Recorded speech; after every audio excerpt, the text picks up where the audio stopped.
আজকে বানিয়ে ফেললাম গরম গরম লুচি আর সাথে ছিল বিফ কিমা কাবাব। এইটা মূলত আমি খুব ক্ষুধার্ত অবস্থায় বানিয়েছিলাম। আর এর কারণটা হলো মাঝে মাঝেই আমার এমন হয় দুপুর দিকে আমার ভাত একদমই খেতে ইচ্ছা করে না, কেমন জানি একটা অরুচি ভাব চলে আসে, কিন্তু আম্মুর ভয়ে তো খেতেই হবে। তো কোনো মতো অল্প একটু নিয়ে কোনো মতো খেয়ে জাস্ট উঠে যাই। এরপর সন্ধ্যা হওয়ার আগেই আমার ক্ষুধা পেয়ে যায় আর আমি চলে যাই রান্নাঘরে, মানে কিছু বানিয়ে নিজের মতো করে একদম পেট ভরে খেয়ে বসে থাকি। তো আজকে আমার সাথে সেম এটাই হয়েছে, কিন্তু আজকে আমি ঘুমিয়ে পড়েছিলাম আর ঘুম থেকে উঠেছেই আমি সন্ধ্যাবেলা।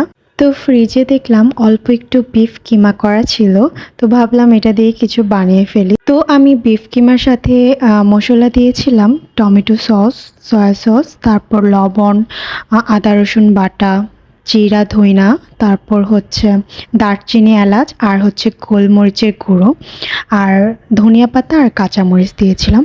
তো এগুলো দিয়ে ভালো মতো মিক্স করে এরকম ছোট ছোট করে বানিয়ে নিচ্ছিলাম।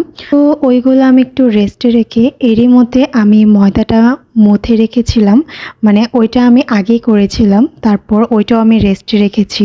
আর আমি যেহেতু এক হাতে পারতেছিলাম না, আসলে আমি রুটি বানাতে পারি না, আমার হাতে রুটিটা ওই রকম সুন্দর হয় না।